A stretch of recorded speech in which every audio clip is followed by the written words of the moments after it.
Everyone, thank you for coming along to this session on green economy transition with a bit of a focus on two countries, Ukraine and Morocco. My name's Terry McCallion. I'm the Director of the Energy Efficiency and Climate Change team at the EBRD. So I guess I've got a good job. I get to have, fun finance and things like in renewables, and I get to work in countries as diverse as Morocco and Ukraine. So we're going to hear, before I introduce the panelists today, we're going to hear a bit of a perspective from both of those countries on green economy and what it involves. You're going to hear from the EBRD in terms of our own strategy in this area. And then when we wrap up, Natalie Kushko is going to sort of take some questions, organize a bit of a discussion, and we'll take things from there. Now, when I say it's fun, I mean, I think it's an interesting area to be a banker. I mean, it's also cover, because it can be a bit embarrassing these days telling people that you're a banker. It's far, far better if you can say that you work in something like climate finance.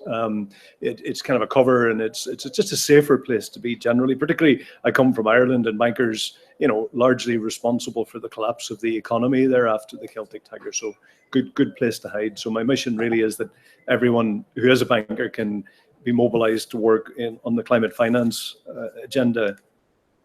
Now, I mean, Morocco for us, I mean, we've done a lot of green business here. It's a very new country for us. We've only been doing business here since 2012. But since then, we've financed, let's call them green projects, 16 green projects for about 250 million euros. And it's a bit more than a third of the business that we've done here. The CO2 emission reduction impact of that portfolio for us has been a bit more than 500,000 tons of CO2 emission reductions per year. Ukraine, I've personally worked on energy efficiency in Ukraine since 20 years ago. Alexei and I were talking about this earlier. So obviously there's a longer track record, there's more experience. We've done about 2.3 billion euros of green projects.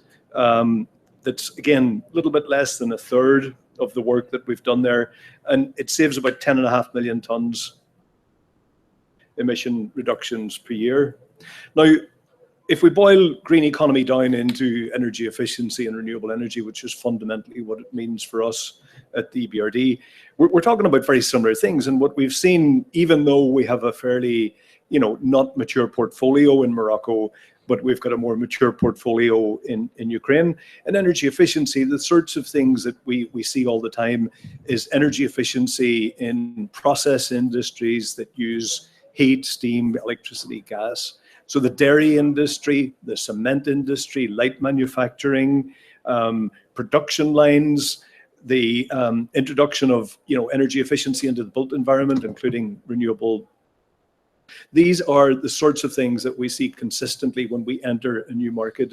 And in Morocco, whilst we're fairly recent in town, we just about a month ago had an award ceremony for the first green projects, the best green project, 3 energy efficiency, 3 renewable energy projects in Casablanca. That was about a month ago.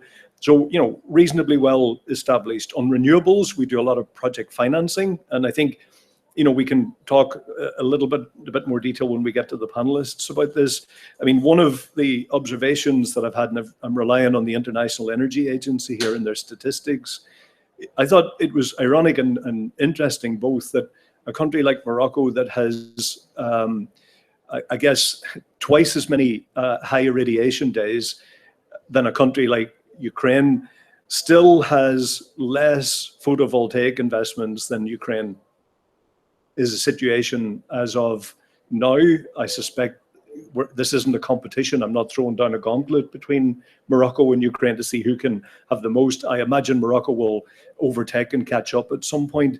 But, if I could talk a little bit about the project cycle and how you get there, what you need in order to get these projects financed and implemented is you need a very focused approach. You need to be very client-oriented, and you need to pursue a policy-oriented path that creates the right conditions for investment. And I think, from my perspective, that's something that we engaged with the Ukrainian authorities with early, and they set up a legislative framework that allowed those first solar PV investments to be made.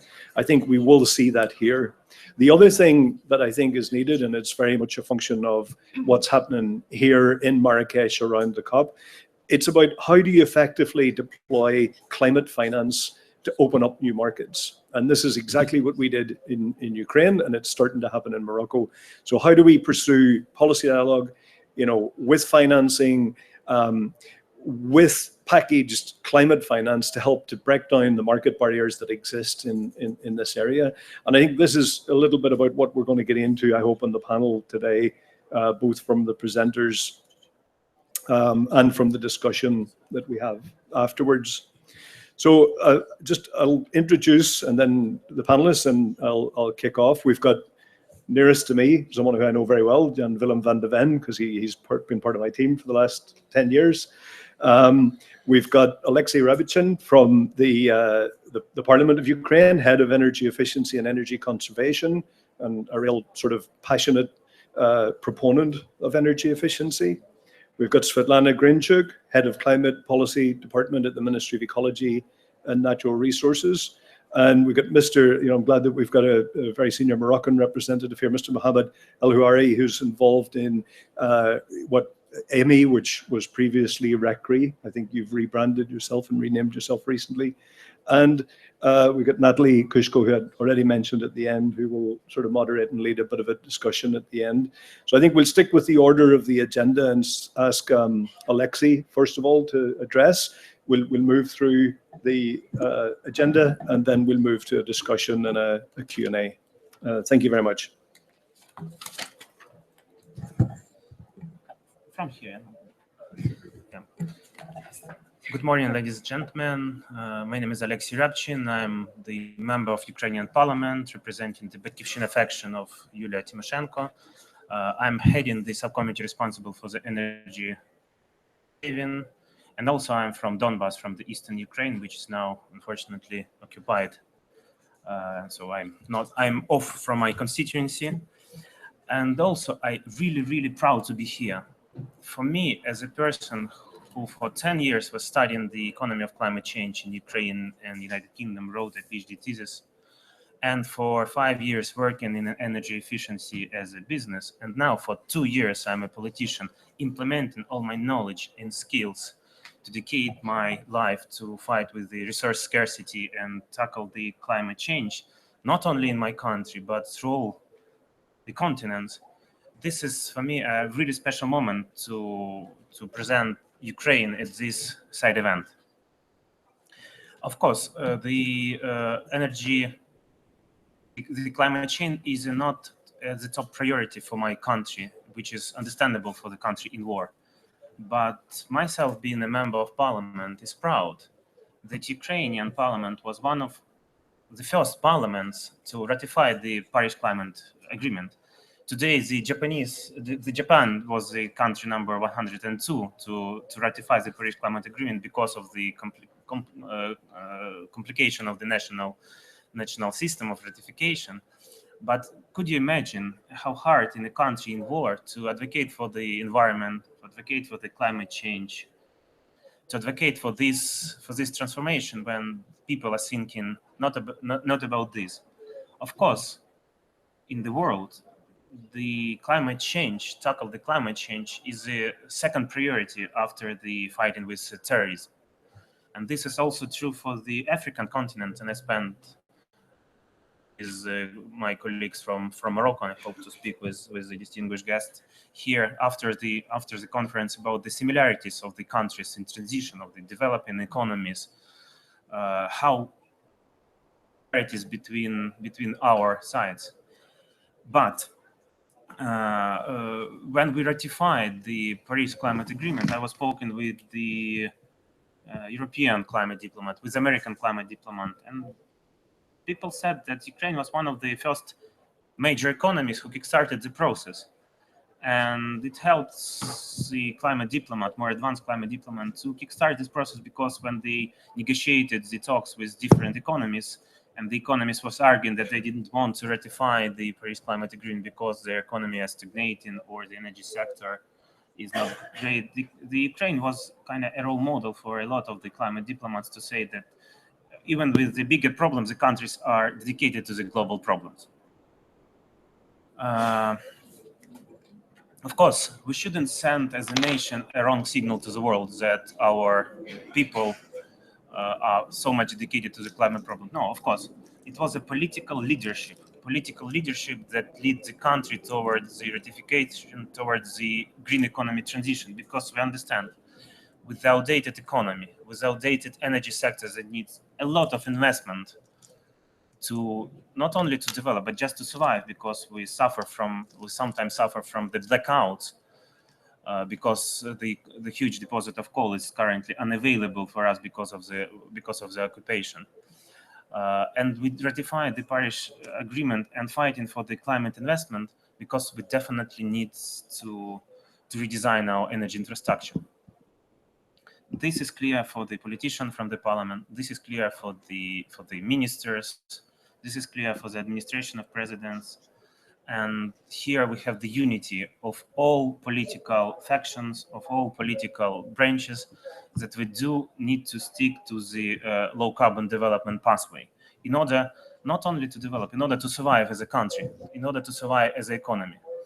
And this is also an impact to energy trilemma that all the countries are now facing, to have the energy on affordable prices, to establish the energy security, and to combat climate change. This energy trilemma is also, as I found out, also the problem for the most of the African countries, for the most of the developing world, and for the economies in transition, for the industrialized economy like Ukraine and like the majority of Eastern European countries. As a climate scientist, as a developmental economist, I'm interested in low carbon development, in technological transfer, in bringing new technologies. And I'm interested in bringing the green jobs to my country, to establish a green energy transformation. And this is why myself, with my fellow colleagues in the parliament, we kickstarted new market. We launched the energy service contract, or ESCO, reform a year ago, and now we have the second law which will upgrade the procedures. So basically, a couple of years ago, we didn't have the energy efficiency ESCO market, and now we have it. And more than 20 companies already, and more than 20 cities in Ukraine started their development of the residential sector with regard to our colleagues also from the EBRD. We are demonopolizing our renewable market, which were monopolized a couple of years ago. It was a corruption scheme that we undertake, that the previous Ukrainian army undertake, and we transformed the mechanism, establishing the foreign investors to come here to bring their technology, to bring their investment into my country. And as it was mentioned, the renewables are developing in my country, not so fast as we're willing to, and Svetlana Grinchuk from the Ministry of Environment will tell about the progress in reaching our targets. Of course, we still have a lot of political risk. We still have a lot of investment risk, but yet we are strongly dedicated to have more renewables in our energy mix. The revolution of dignity, that was in 214. For the first time, we are in the process of changing our energy strategy up to 2035. Recently, it was, either a nuclear pathway to have more nuclear, up to 60 or 65% of nuclear in our electricity mix, or the second pathway was always you need to have more gas, more coal, because it's a domestic fuel. You need to have them more.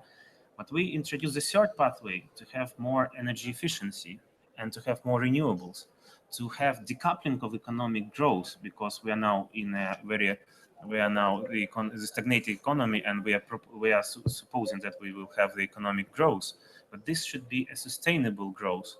And we encourage our government to synchronize the energy strategy, the climate or environmental strategy with our economic strategy. It's a big challenge for Ukraine because our institutional capacity, our absorptive capacity to do this transformation are really low. But as I said, we are kickstarting the new market with the energy efficiency, with the electricity market, with the gas flow market. So we are opening the niche which we had in Ukraine, which is a world trend, and our task is to create the market out of this trend. Together with my colleagues from the government, from my colleagues from the parliament, from the administration and presidents, we're able not only to ask for an assistant, but to compete for the investment. And this is a challenge for the politicians, for the new politicians, for the experienced politician.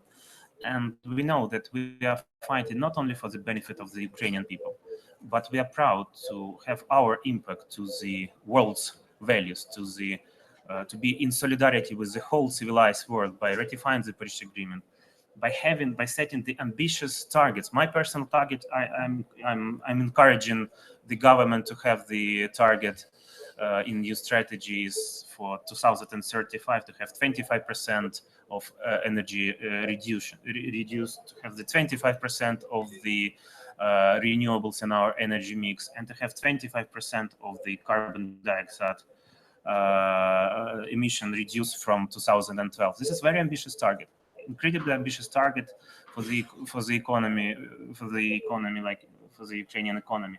But without the investment, the EBRD by our investors, without the technologies, without the cooperation of Ukrainian scientists, of Ukrainian engineers, with the international organization, with the Ukrainian business, with international business, it wouldn't be impossible.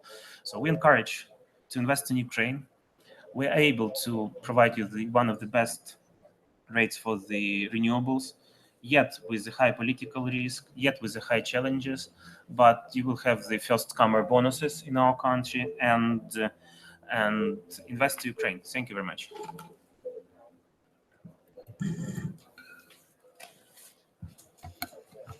Good afternoon, ladies and gentlemen. We are glad to welcome you at our side event. Thank you very much for your coming. And bonjour, Madame et Messieurs. Je suis très contente de vous voir ici. Permettez-moi de vous présenter les politiques climatiques à l'Ukraine. Notre réalisation et plan futur. Je parle... I speak English not very well. I speak French better. But today, Ukraine has a pleasure to present national climate policies, including low emission policies and instruments in order to demonstrate our potential and ability to reduce greenhouse gas emissions. We will also share our experience on development of climate change policy in Ukraine, including low carbon strategy development, which is required under the discussion 1CP21. Ukraine stays committed to the international climate regime, including Rio Conventions, Kyoto Protocol, and Paris Agreement. So, where Ukraine stands in the international climate framework. As you all know, Ukraine is Annex 1 party to UNFCCC since 1996. Ukraine is Annex B party to Kyoto Protocol with special status of economic transition since 2004. Ukraine is a party to Paris Agreement with NDCs that present national goals on climate action, bonds mitigation and adaptation. Ukraine is a contracting party of Energy Community. Ukraine is a signatory and contracting party of Energy Charter Treaty. Ukraine has signed association agreement between the European Union. Since the independence for over 25 years, Ukraine has been developing climate change policies and instruments. In this regard, when we talk about the status of the national climate and energy legislation in Ukraine, as of today, we have a number of legislative documents that are being implemented, a number that are still under development. That is currently in force includes Sustainable Development Strategy by 2020, National Renewable Energy Action Plan till 2020, National Energy Efficiency Action Plan till 2020, Energy Strategy till 2030, State Environmental Policy Strategy till 2020. The legislation, which is under development and will be presented to the Parliament of Ukraine in the coming years, it is State Climate Policy Concept till 2030, envisages new energy strategy till 2035, Ukrainian emission trading scheme. This year, the Ministry of Ecology and National Resources has developed and presented to the government of Ukraine a state climate policy concept till 2030. This concept has been widely and openly discussed among relevant ministries, politicians, and public. It is expected to be adopted by the Parliament of Ukraine by the end of this year. It covers and foresees development of low carbon development and adaptation strategies. For the mentioned strategies to be implemented, relevant action plans shall be elaborated. Thus, for each strategy, we have planned sectoral low emissions and sectoral adaptation action plans. Such action plans provide for concrete actions to be taken in relevant spheres in order to achieve strategic goal on sustainable development and emissions reductions. Ukraine has National Energy Efficiency Action Plan. This action plan foresees economy-wide energy efficiency goal, which is 9% reduction of consumption energy by 2020. The presented graph outlines the energy efficiency goals on annual basis. Ukraine also has in plan National Renewable Energy Action Plan, which envisages the goal of 11% of renewable energy in gross energy and consumption by 2020. If we look at the renewable energy potential in Ukraine, it is what's mentioned that Ukraine has a technically proven huge potential in this regard. As can be seen from the graph, the highest technically reachable potential in Ukraine is for biomass and wind, followed by other renewable sources, geothermal and sun. On this slide, you can see the dynamic and the energy balance structural charges with 11% renewable energy goal. Ukraine takes renewable energy seriously and has long-term renewable energy goal, which is presented on this graph. Of course, this is just a proposal on the table, and we are looking forward to all the stakeholders to be involved in the discussion on this long-term goal. In terms of structure of the national energy balance in Ukraine, in 2014, the biggest share of energy consumption is for industry and residential sector. It is followed by transport sector, services, and non-energy consumption. I think the slide is corrupted. The slide is corrupted, so we're going to make sure that we have an information. The graphs on the slide demonstrated the energy and emission intensity per GDP in Ukraine compared to Visegrad Group, OECD, and Germany for the period of 2000 till 2013.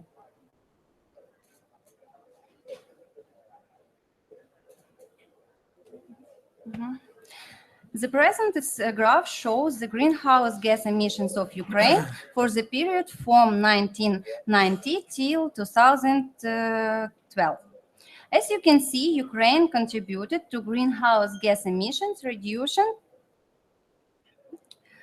tremendously since 1990 and continues to do so until now. Talking about climate finance and support, Ukraine is a middle low-income country as per World Bank classification, and most of sustainable development policies implementation requires institutional, financial, and technological support. Low-emission renewable energy and energy efficiency policies in Ukraine are supported by international finance institutions and multilateral organizations, EBRD, EIB, EBRD, World Bank, CTF, IFC, NEFCO, E5P, GEF, GCF.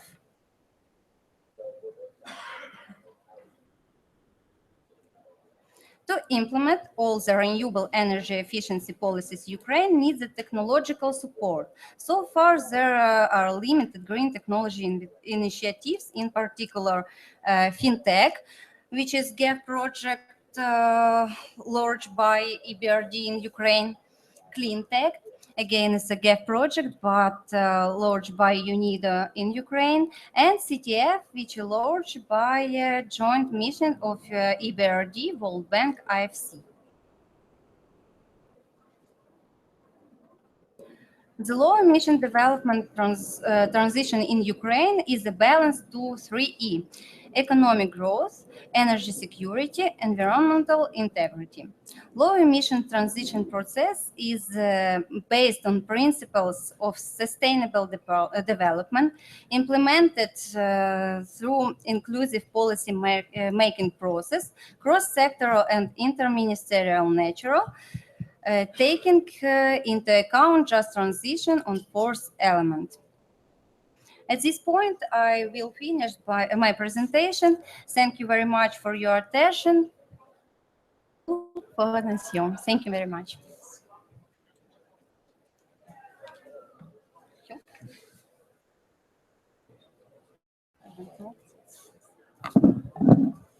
Thank you.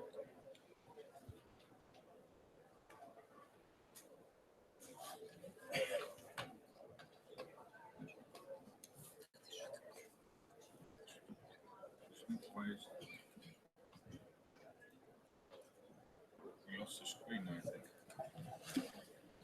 While we wait Thank you. for Good afternoon, ladies and gentlemen.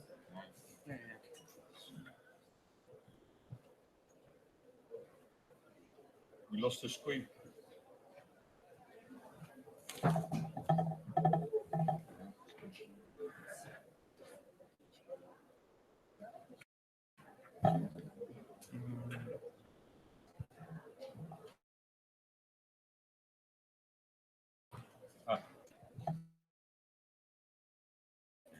Just loosen this. It's okay.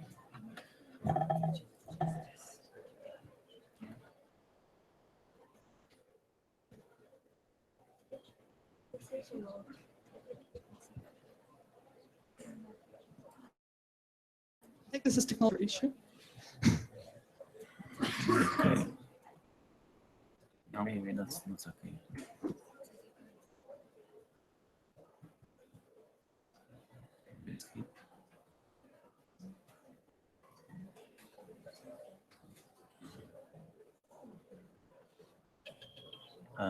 اوكي لا ما اعرفش عشان دي كلمه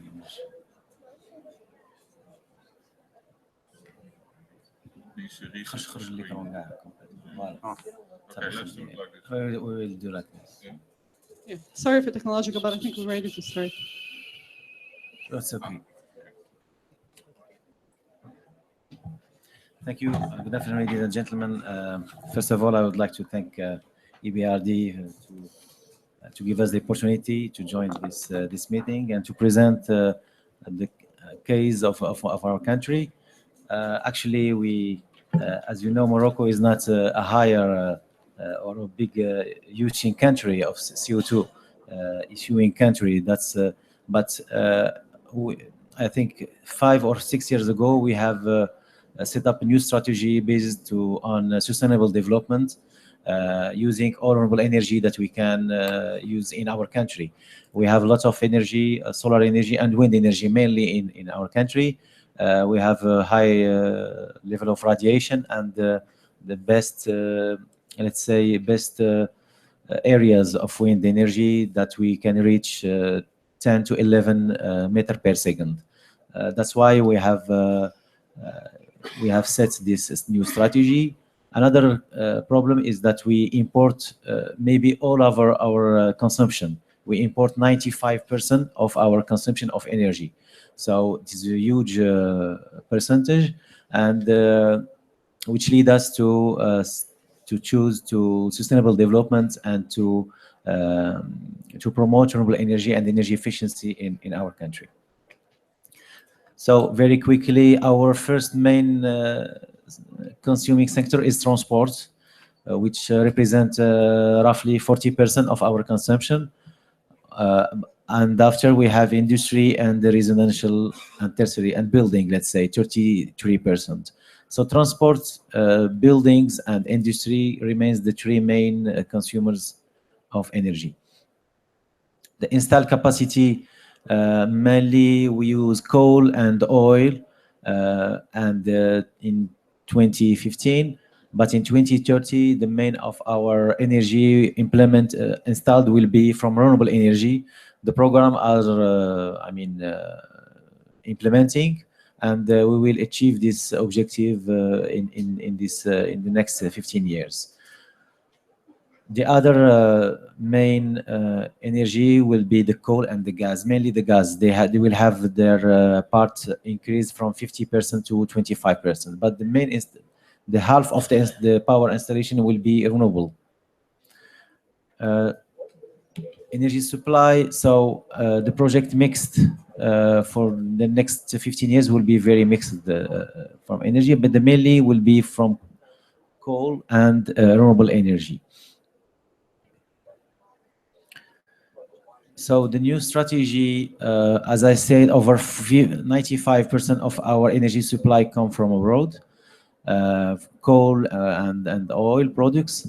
The target is to reach 42%, and it's not only target on the paper, it's a real target that we are, but because we have mobilized all the financial resources to achieve this objective. The electricity generation grew by 6 to 7% per year. Now we have roughly 8,000 megawatt installed.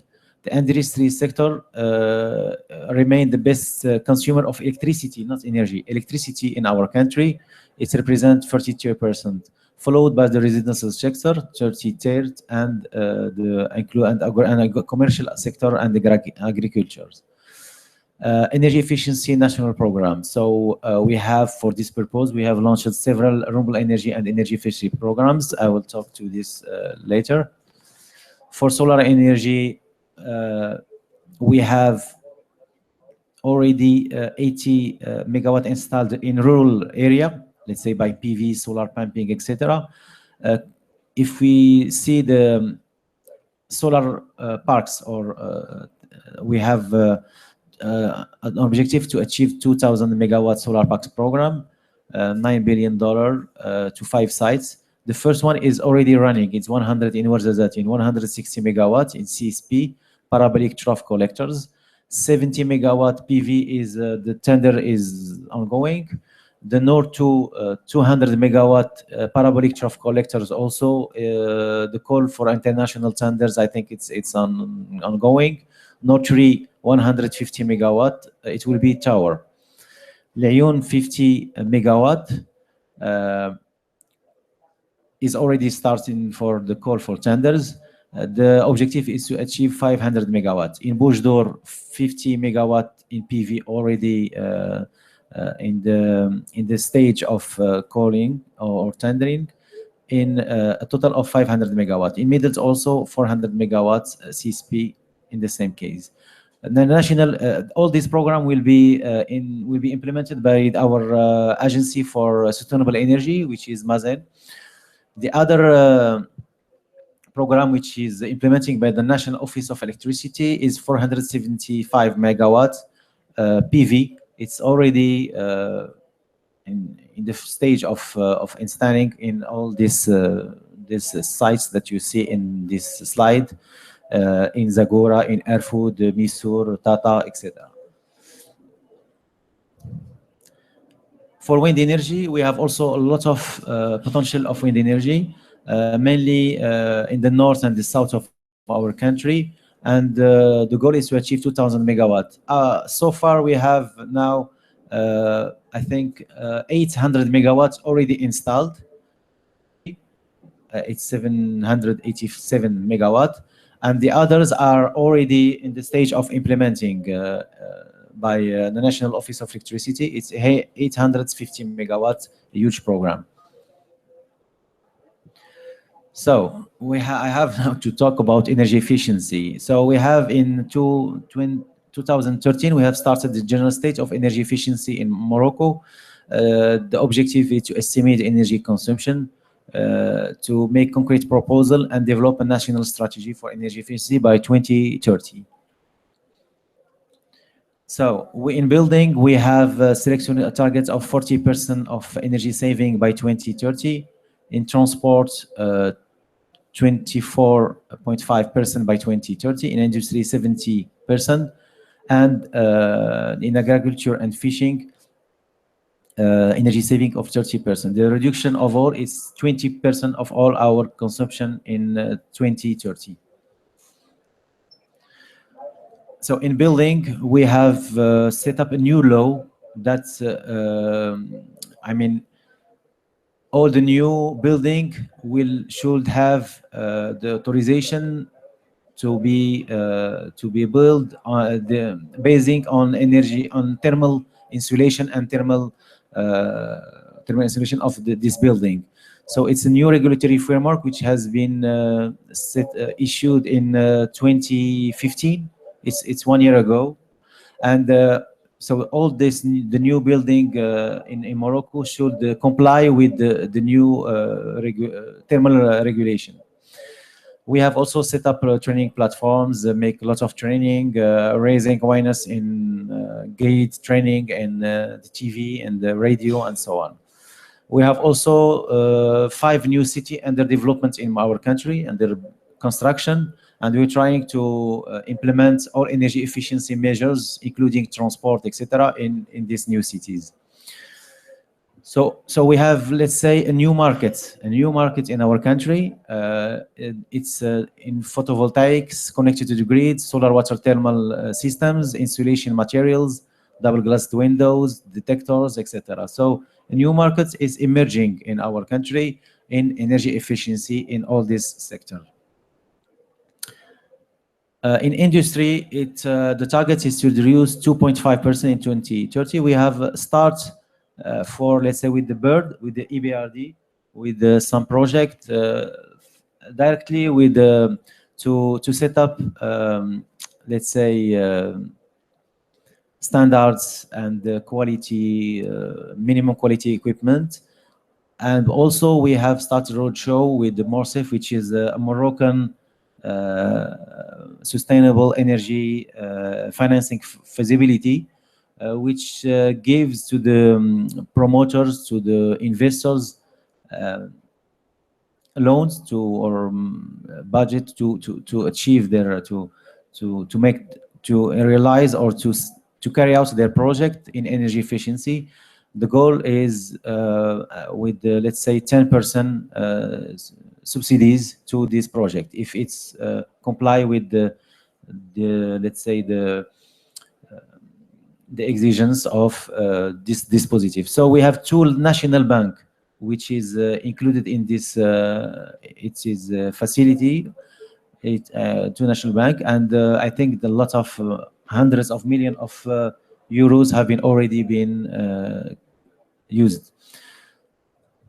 So with this, we have make a lot of roadshows to make sensibilizations to give some to the people, to the industry, local industry in Casablanca, in Rabat, in the other cities, in this dispositive, and how to make energy to efficiency in their industry. So this is some guides. So the next is we are trying to implement as much as we are the ISO 50001 in the industries. We are also implementing the new program with the EBRD. It's Energy Efficiency Standards and Labeling in Morocco. It's a new project which aims to improve best quality of equipment in industry and building. So this is very important project to create a new market in energy efficiency in industry. Let's say industry represent, let's say 8,000 companies, and the most consumer company is a company of construction, of cemetery, etc. The second is the companies in or industry of agro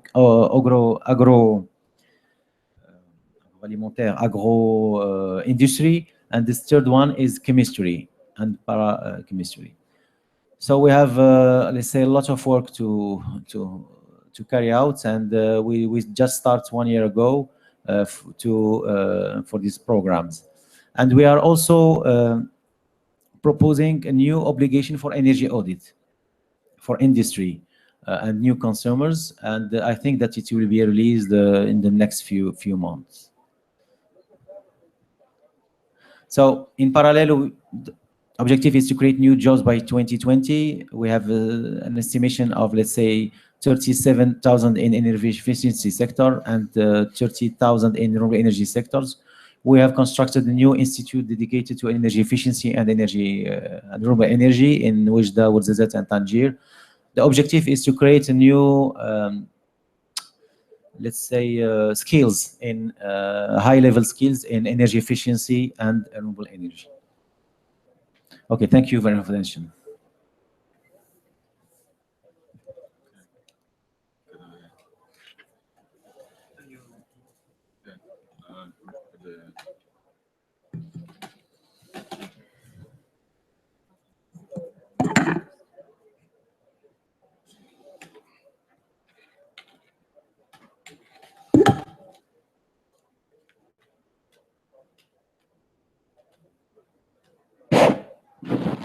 That's a strange noise. And another one.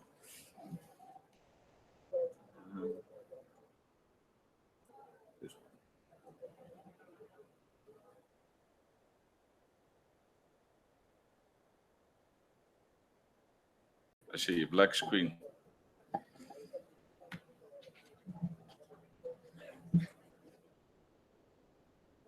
This might be too much information.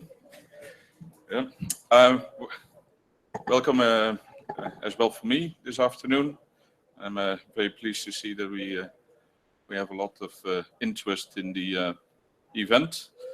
On EBRD, I will let's say go through our presentation in a speedy manner.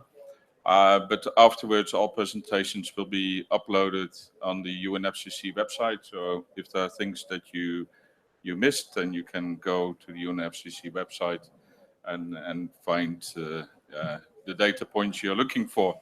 So EBRD is a market transition bank. We have a capital base of about 30 billion. We work now in 35 countries, from, let's say, Northern Africa all the way to Mongolia. We are a multilateral bank that is owned by 67 countries. Most of the shareholders are in the EU, but we also have US, Japan, Canada, and so on as shareholders. This is a picture, and I think that is telling for our region, which is the carbon intensity of the various countries we work in. And then you see that Ukraine is positioned about fourth from the right hand. And if you look at Morocco, Morocco is about 1/3 from the left. But what the signature is, all of the countries are substantially above the EU average. And carbon intensity, particularly in a Paris Agreement world, will become a vector of competitiveness and jobs and etc. So there's a lot of work to be done in this area. But when we work in our countries of operation, we always face, and that's probably the reason why we have institutions like the EBRD, we always face a lot of risks, different type of risk, from behavioral risk that people don't know that the technology is out there, to credit risk, and importantly, policy risk. And you already alluded to that. You have a very interesting renewable energy tariff, but yeah, it might be subject to political risk. So as EBRD, we try, of course, to promote the uptake of green investments, and we have a suite or a palette of actions we can engage with the private sector, and also with the countries, the governments we work with. I'm explicitly say the private sector because it's the EBRD that has the largest share of private sector engagement of let's say, all the IFIs. So over 70% of our transactions are in the private sector. And if you listen to what's happening here as to climate finance and the task ahead, it is the private sector that we need to leverage and get engaged on this issue. So what does private sector then need? One is finance, and that's what we can supply if the conditions are right. So equity, loans, financial guarantees, we can blend or co-finance together with donor funding, and the GCF was already mentioned. And we also use donor funding to provide technical assistance, so dedicated support to private sector companies but also municipal clients in the various tasks like energy audits or let's say developing new business lines, particularly with banks. We do that, and we have a tool that is under development where we work with the private sector on assessing the climate vulnerability, so making investments more climate resilient. All of that has a policy context, and we need all to work hard together to make a policy context that is conducive to these type of green investments. So we have also a quick one here. We have a very long track record. EBRD was the first bank with a dedicated energy efficiency team, and after that, through various phases, we landed in 2015, so last year, with our green economy transition approach, which was a response to a call by France and Peru to do more on climate. So we, as to track record, we have now done over 1,000 projects, a total 20.3 billion in green financing, and almost 80 million ton of CO2 emission reductions. Now, the message here is as well, there's a lot of talk about transparency framework and MRV and etc. This is one of the areas we have been very much focusing on in the last couple of years. So we are very, let's say, firm on the numbers we put here as to climate finance and the impact, the results, the physical results that these investments achieve. So we want to scale up. We're now at about 30% of our annual business volume that goes to green, and we want to scale it up to 40% by 2020. And in investment terms, that means that we have to go from 3 billion to 4 billion. We're going to do that by scaling up instruments that work. I know there's always a lot of discussion on innovation. That's sometimes a fashion word.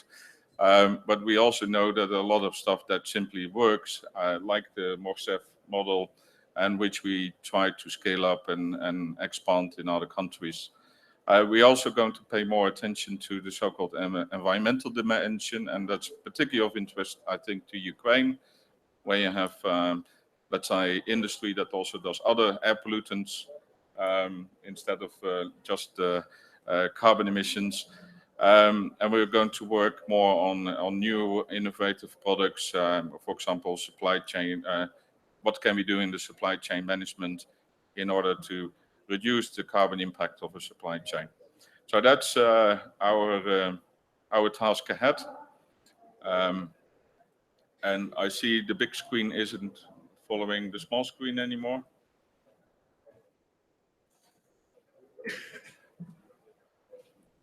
It's almost Sorry, is there any technician person in the back?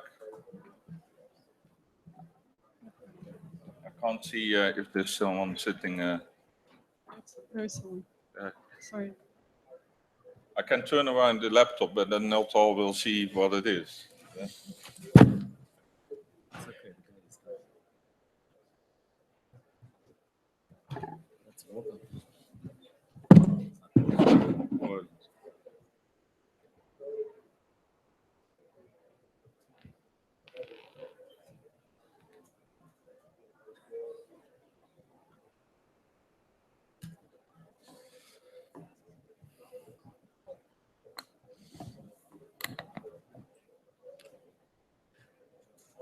It works again.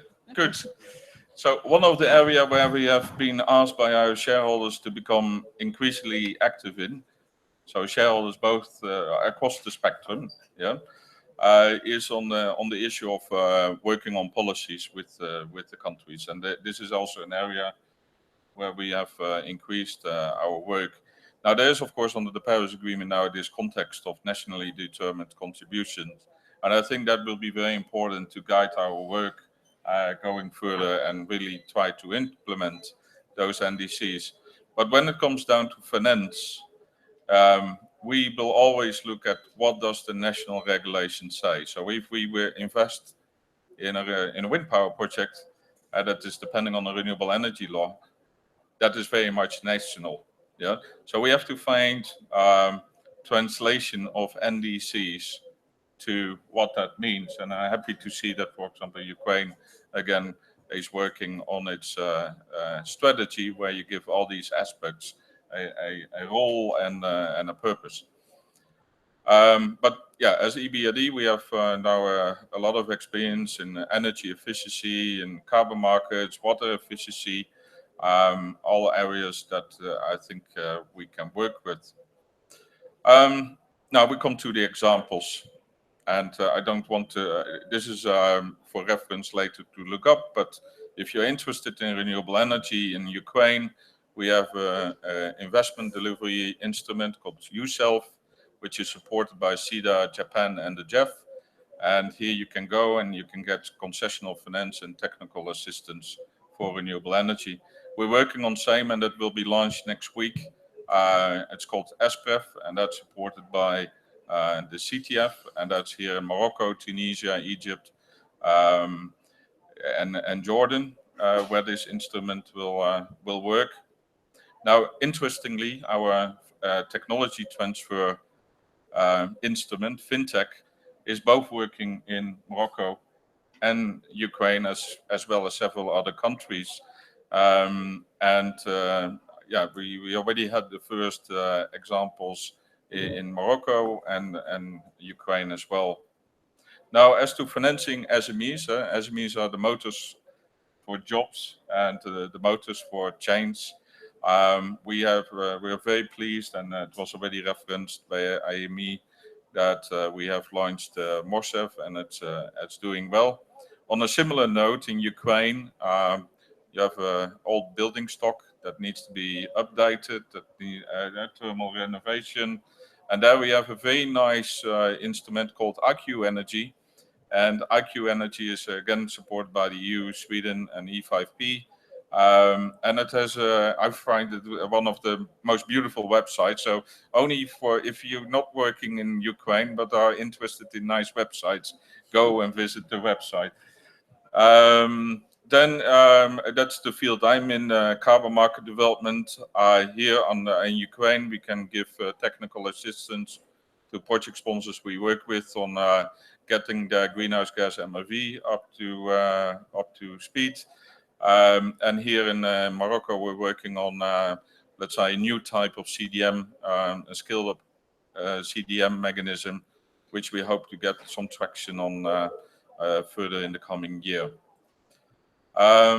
Now, very quickly, so I already spoke about Fintech Ukraine. So this is a package to project sponsors that are willing to do the extra mile, and we can give them extra assistance on assessment of management systems, what is the best available technology, what is the market penetration for certain technologies.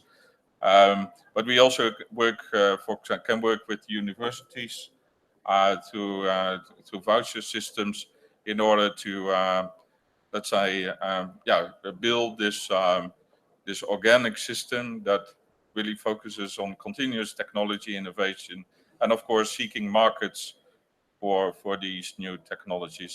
And there's also an example where we worked with a company on reducing the use of solvents, which is a cost efficiency measure, but it also saves energy and it saves CO2.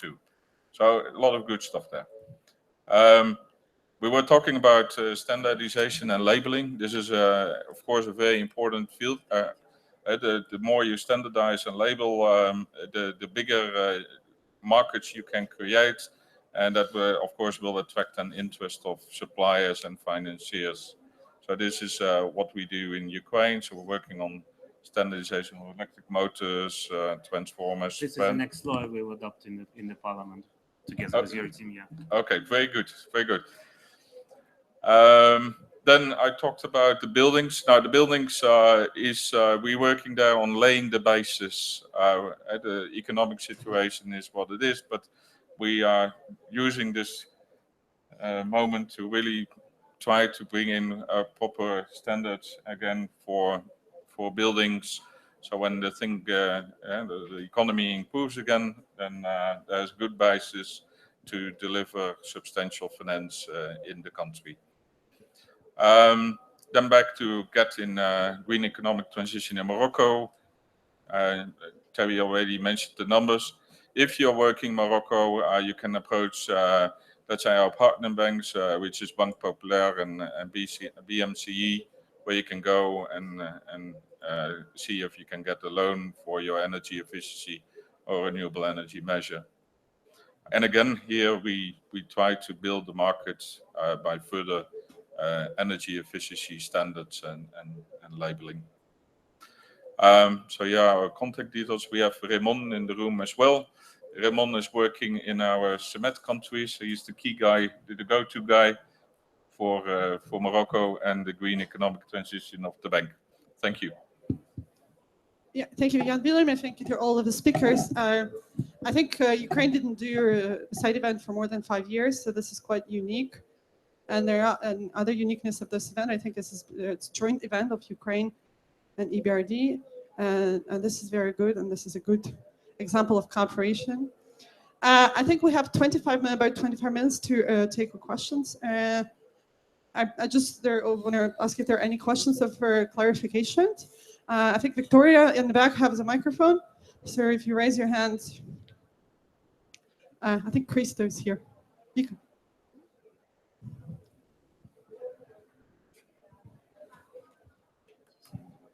Thanks. Hi. It's not a question for clarification, though. It's a substantive question. So I'm Christo with the United States. I thought this was a really interesting set of presentations, and actually very interesting to have both Morocco and Ukraine presenting on their experiences, because Morocco's been a leader, particularly in the last 7 or 8 years, in implementing pricing reforms, and has had phenomenal success as a result of that, and you're to be congratulated on your efforts. We in America have a lot to learn from you. For Ukraine, I think this speaks to Deputy Ryabchin's vision about markets and the importance of those in transforming Ukraine's industry and renewable energy sectors. I wanted to just ask about Morocco's experience on the one hand with moving to auctions, lowest price auctions to promulgate renewable energy, the challenges that you faced there and the lessons learned from that experience, and then ask Ukraine and EBRD about whether there is some potential for introducing various market-based reforms, such as switching from a feed-in tariff, which you have a very high feed-in tariff now, but with relatively low, I think, uptake is my sense, to something like auction, and what the challenges there might be and the opportunities, as well as if you could speak to your experience with introducing pricing reforms for energy efficiency in terms of the price of energy delivered and other mechanisms like that. Thank you. Thank you, Krista. I think there's another question on the back, so we will take 2-3 questions, and then there's one in the back, and then.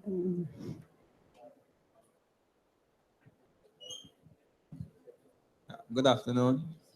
Name is Christopher Brown from the Development Bank of Jamaica. We have been implementing similar, let's say, 3-pronged approach with technical assistance, funding, and some form of policy dialogue amongst the private sector. My question is really around the ISO 50001 and how is the private sector reacting to this new adoption of that particular standard? Is it something that they embrace easily, or what kind of policies or programs have been put in place for them to do so? Thank you very much, and we'll take one more question, and then we'll get back to the speakers. Tatiana Shaura, Climate Action Network, Eastern Europe, Caucasus, and Central Asia. Thank you very, very much for your presentations. I want to ask about plans, Ukraine plans on revising the INDC and make it more stronger and ambitious. Thank you very much. I think this is a question we were expecting to. So back to the speakers. Who wants to take first, Mohammed? I will start because a lot of questions are for Ukrainian side. for my side, I think that for challenges, yes, we have, let's say, renewable energy. I will say for both of renewable and energy efficiency. For renewable energy, we have started, let's say, in 1980.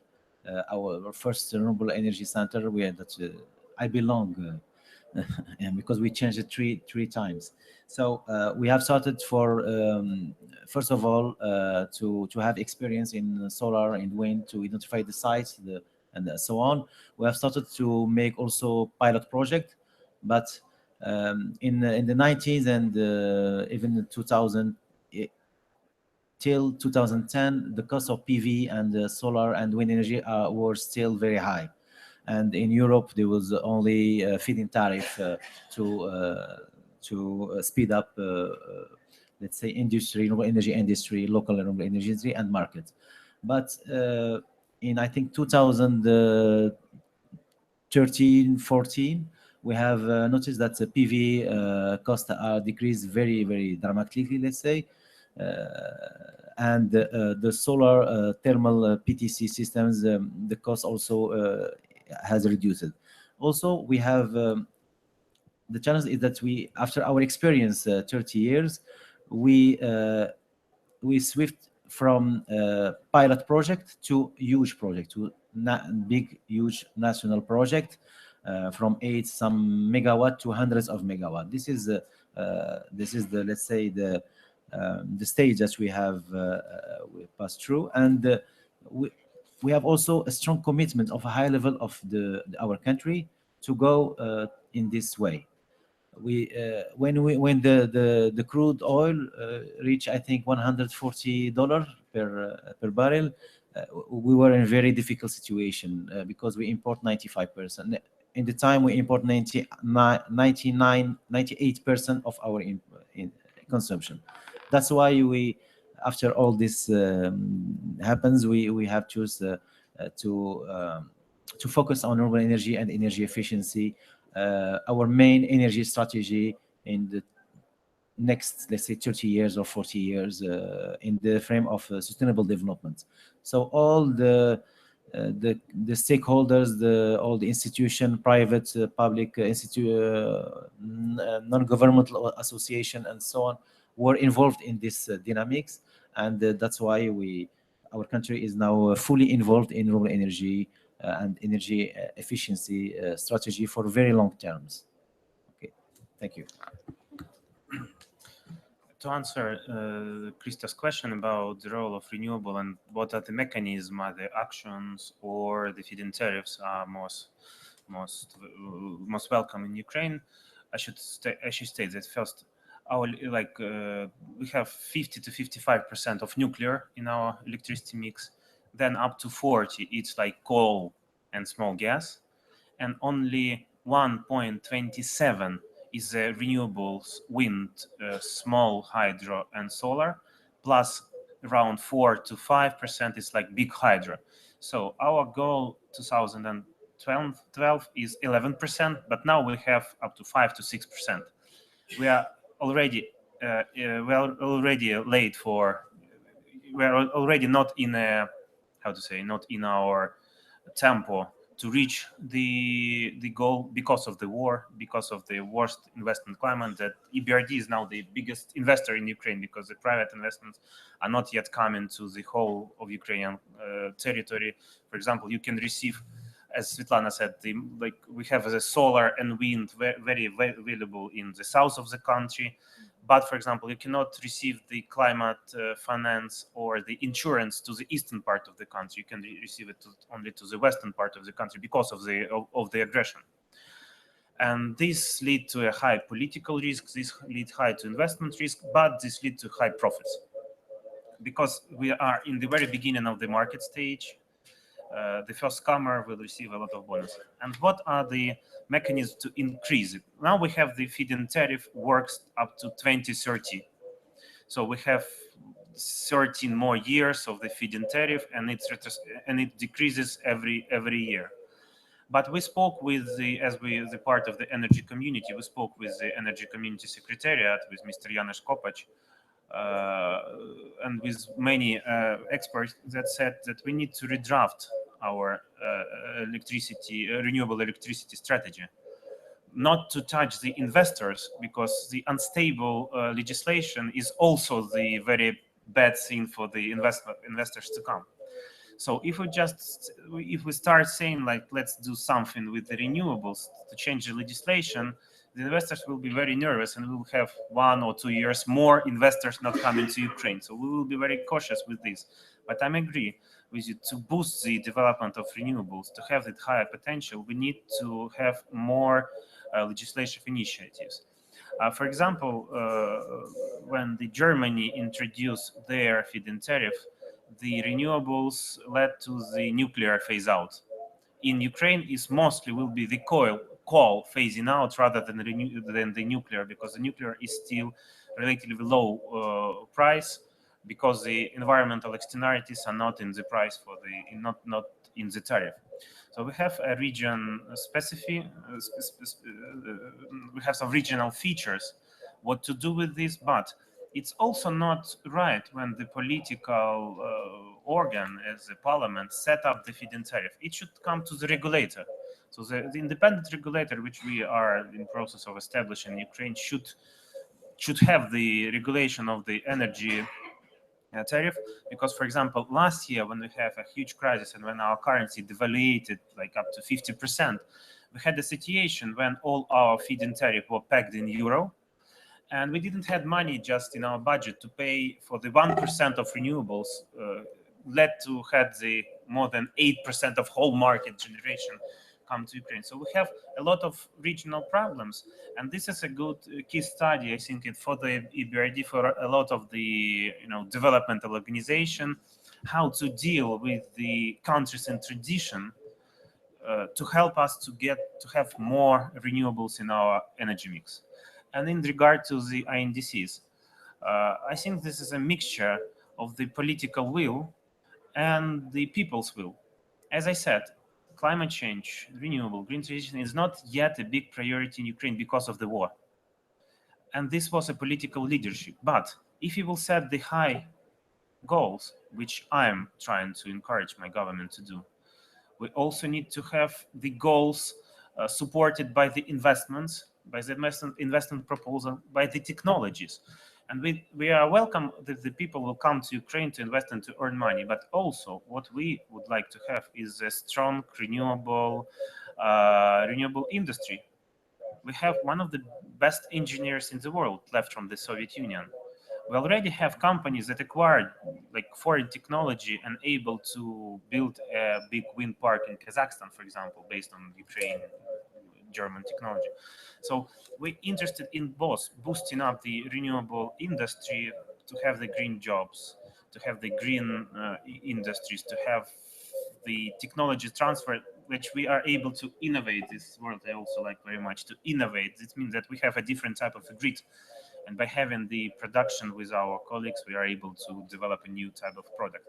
And then that we will have our INDC much more ambitious. I ask a lot of my colleagues, are your INDCs are so crap as Ukrainian? They said yes. So it's not only the Ukrainian problems. Yes, I understand that our INDC could be much better. But this also led to the supplementary investment, technology, political consensus in regard to this. But yet, our capacity to do the green transformation is quite poor. We are working on it. Our absorptive capacity to attract the investment, like the EBRD proposed a lot of money, but we are not able to digest it yet. We are working on it. So lots of things to do for our INDCs to become much more ambitious, but there are a lot of politicians, and there is a political leadership to provide the more ambitious INDCs for Ukraine. Thank you. Nicholson? I mean, just to move on from that, maybe to talk about the ISO 5001 question. I mean, we think it's incredibly important that energy management systems and good energy management practices are adopted. It still requires a big nudge with our clients. I think it requires a smaller nudge with the very energy intensive leaders in this area, but it still requires a bit of a nudge. They're more willing to invest the time and the small amount of money that's needed to move in that direction. But we generally would still see that as something under our technology transfer umbrella, right? It's something where we still need to provide a bit more of a nudge and a little bit of financial support in some cases. I mean, we had a program where we worked with smaller companies, and the EBRD put some of our own money on the table to cover half of the costs of the implementation of the energy management systems. Now, we would only do that for a pilot period and, you know, really to be able to show a demonstration effect. Because I think the reason it's important is if you don't have a proper energy management system and approach, you know, you can't really start to do the proper capital planning that needs to be done to invest in energy efficiency. You need to understand how you use your energy before you really start to manage it properly, and, you know, do the identification of the technical measures, do the capital investment appraisal, and really invest what often is a limited capital budget into the best sort of payback type energy efficiency investments. So I think it's not easy. It requires a nudge, and in some cases slightly bigger nudges than in other cases. Thank you very much. And yeah, we'll take probably more questions because we still have time. Any question? Good afternoon, Paweł Sarek from Poland. I would like to ask too about installation, in functioning installation, Ukraine geothermal installation. If on the Ukraine is functioning installation? Geothermal installation, yes. Only short question. Thank you very much. Any other more questions? We'll take a couple more. Is there?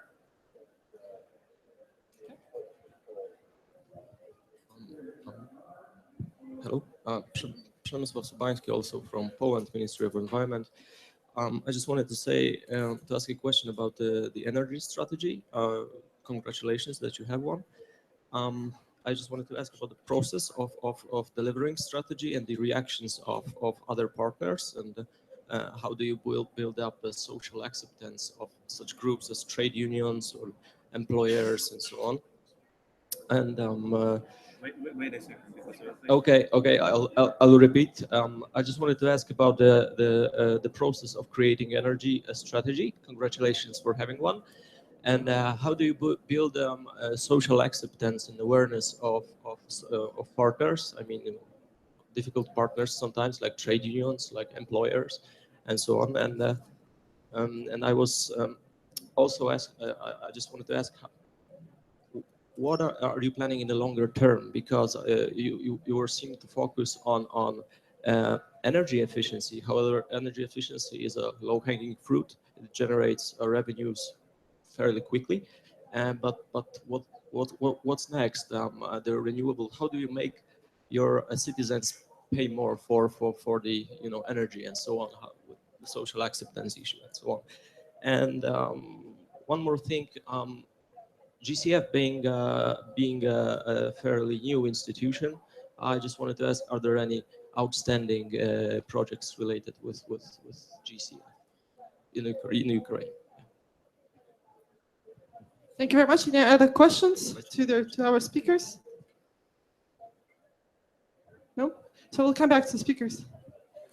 Okay, a lot of my point. So geothermal, we have a geothermal potential in Carpathy region in the west of our countries. We establish legislation to regulate the geothermal activity this year. It passed through the committees, through the energy committee, it passes through the Rada, but we didn't have like huge potential of geothermal. It's just like separate region. And as far as I spoke with the business, they are considered to come to this area. They're waiting for the technology to become more economically viable. And in Ukraine, we are not making a big state on geothermal efficiency, in geothermal energy, unfortunately, because this is a really interesting technology, and for as I said, for several regions, it could be it could guarantee like the energy independence. But for example, our electricity grid or our how to say heat grid is not yet developed. So we have monopolies, and it's more for the individuals to build their own strategies. So we are still working on this. We need to have more energy decentralization to provide thermal energy, rooftop solar, all of these kind of products that is common for the European Union, for the developing world, but not for Ukraine. As for the strategy, you are very right that the awareness raising campaign is very problematic in Ukraine. It's a huge problem. Like I always made my statements to the Ministry of Environment, to the Ministry of Energy. For example, in Europe, it's clear, 2020 up to the 2020. So 20% of renewables, 20% of energy efficiency, and CO2 emission. Very clear, very easy to communicate. People aware of this. As I said, I asked to my colleagues in Ministry of Environment or Ministry of Energy is more responsible. Like, what is your strategy? And as I mentioned in my speech, that the energy strategy we had up to 2030, and we are reassessing it up to 2035. We have, like, the Ministry of Environment has their climate change strategy plus environmental strategy. The Ministry of Economy has their own economic developmental strategy. We are yet to come with the low carbon developmental strategy. And they are using the different figures. They're looking at the different direction, and the very big political challenges, how to link up, like how to use the same figures, at least, how to use the same vision. It's a very hard job for Ukraine, and we are like, but for me as a member of parliament, it's easy to to scrutinize the government. But I understand that this is a very, very big job. What to do? That is why, like, I came with the initiative in my committee to have 25, 25, 25 up to 2035, to have some kind of a visionary. And the scientists, the Academy of Science of Ukraine show how it is possible. So that is what we are trying. But also, about the lobbies. We have the coal lobbies, and in Poland, 80% of 75% of electricity is made from coal. This is why you ask about the trade unions problem. It's a huge problem, and you are close to Germany, which is willing to help you with the energy transition with their technology impulse. And I understand how difficult it is for Poland. But this is why I'm looking that the next country that will be doing this is Ukraine. So we will come after you. So we are very warm. We are very looking close to your experience, to your way of transforming the country. And regard the tariffs, this is like, this year, Ukraine changed dramatically the tariff system for the domestic population. Recently, we had tariff strategies that we had our own cheap domestic gas mixed with Russian gas, which is more expensive, or Western gas, and we had some kind of average price for the households. This year, it was reversed.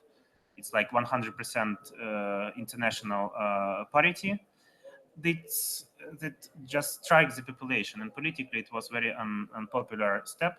Like, my party is in opposition, but I represent the Ukraine, so I will not criticize a lot. But I would say that you should have, for people not to suffer from the high energy tariff, because up to 60 to 17% of Ukrainians are now subordinate to the energy subsidy. So we have now energy poverty situation in our country.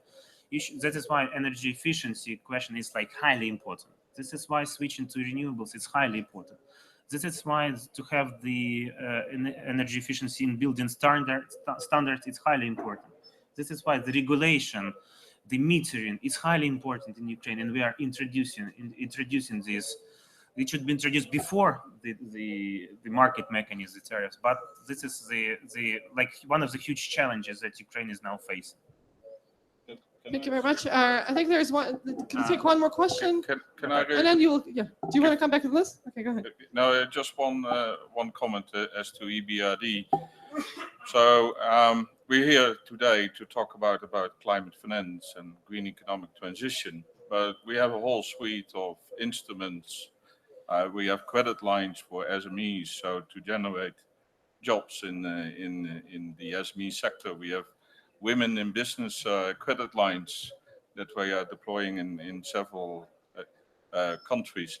So there are tools, let's say, that are delivering, let's say, help to companies and to consumers, and do other stuff than climate alone. Yeah, but I think it would be good to see then, for example, oh, that's sorry, Siri didn't get that, but we will tell Siri. Anyhow, for example, Poland, you have substantial income inflow from EUA auctioning proceeds, and let's say on the EU directors, you could spend half of that, and you can bring it to SME programs and etc. in order to leverage the uptake of jobs in other sectors. Hi, my name is Daniela Carrington. I come from UNDP. UNDP works in both countries, in Morocco and in Ukraine, but I come from a regional hub which covers Ukraine. So that's why I am more aware of our work there. And in the face of UNDP, you have a very reliable partner in supporting your capacity in energy efficiency, renewable energy sources, both politically with your legislation and concrete projects. We are supporting you to do the transition to low carbon development, as well as supporting emission trading scheme development and so on. My question is about the Green Climate Fund, as you have mentioned it. What about the eligibility of Ukraine to access it? As all of us, we know you are Annex 1 country. Thank you very much. I think this is Can the I last speak question. Ukrainian and translate? Absolutely. Україна дійсно вважає, що ми маємо право на доступ до фінансів Green Climate Fund. Ми над цим працюємо, тому що наша позиція така, що ніде немає офіційного розподілу, яка країна є розвинута, яка розвивається. І те, що ми входимо до Annex 1 Party, воно не забороняє нам, як країні, яка дійсно потребує допомоги для того, щоб розвивати свою зелену економіку, боротися зі змінами клімату, претендувати на фінансування Green Climate Fund. Тому ми I think you should give it. I think. Oh, sorry. Yeah, it's okay. So Ukraine does think that we are eligible for GCF financial support and funding. There is no provision where it says that Annex 1 mentioned in the Annex 1, it mentioned developing countries, and we think this is we are already talking to GCF. Ukraine is already talking to GCF, and we hope for that it will be clarified, because there is no official definition, what is developing country, what is developed. So therefore, we think we're eligible, and we think this would be good for support to low emission transitional development in our climate projects. I mean, maybe just to add, I mean, the Green Climate Fund may not be open in Ukraine right now, but we're able to work with a number of other sources of funding, from the European Union to the Global Environment Facility. We call our own special shareholder fund money into supporting and playing the role of climate finance. Morocco is eligible for Green Climate Fund approval, and we've just had our first approval of funding from the Green Climate Fund for 11 countries, one of which is Morocco, to roll out our energy efficiency credit lines through banks, and that's about nearly $400 million of concessional co-financing, just like we've used from the CTF, which we actually deployed very successfully in Ukraine and Turkey and Kazakhstan, both for that same model through the banks, but other models as well, and particular renewable energy projects in Ukraine. So I think there are, the Green Climate Fund, very, very important. I think it's obviously just starting. We're looking forward to getting more things going now with this package of funding that's been approved. But there are other shows that are in town as well, and they still remain very important, and we continue to work with them in both of these countries. Thank you very much. I think our time is off. So I wanted us to all to thank you, the speakers, and to wish Ukraine a good luck with national policy development. I want you to join me to do that, and wish them good luck in negotiations. And just one final word from Alexei. Yeah, if I may, I just would like to thank the EBRD, the USAID, for the Ministry of Environment for helping us in this organizing this side event. As it was said, it was first in 5 years when we have this side event for Ukraine. This is very important for our country. Our delegation today is one of the biggest among all of the COPs that we have. Thank you for our Moroccan friends to share their experience in energy efficiency. You did a really great job, and for us from Ukraine, it's really important to know the world best standards, what to do in our country. And of course, you don't have such a hard winters as we have, but it's really interesting to know what you're doing when it's hot, that we're also having the very hot summer. So thank you very much for presenting your information, and thank you very much for the audience to come for our joint event. Thank you very much. Thank you. Thank you very much.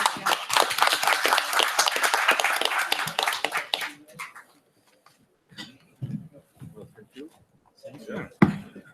It was enough just 3 people, so I think we've got a good audience.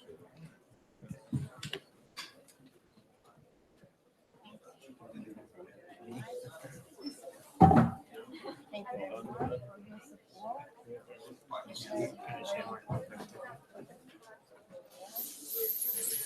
Very interesting information.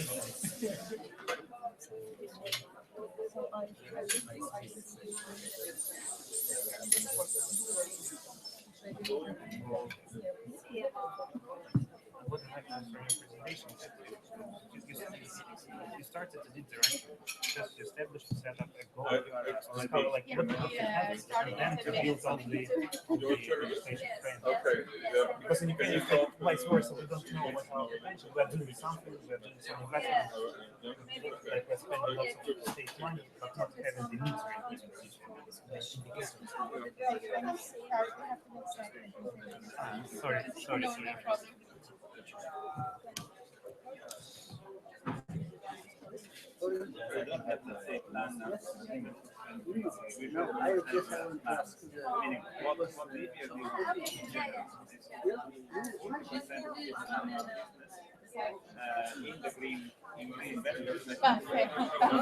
C'est vous. Merci beaucoup. Interpréter, madame, c'est un peu comme vous pensez, c'est pas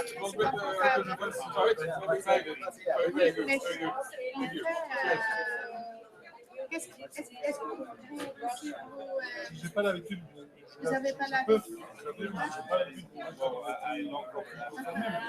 Mais peut-être c'est mieux si que vous traduire comme ça, exécutif. On dit exécutif, après vous parlez et vous interprétez. Et non, quand il y a les autres présentations, vous pouvez être assis à côté de madame. Oh non. Et vous traduisez en français. Oui, mais je ne sais pas comment ça fonctionne. Non, c'est pour ça que je dis. Il y a seulement une présentation en français pour la traduire. Oui. Oui,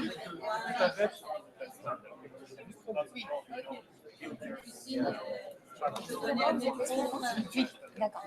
Je dois juste arrêter le live broadcast. Non. Est-ce que tu as une nouvelle présentation ou je prends cette présentation d'ici?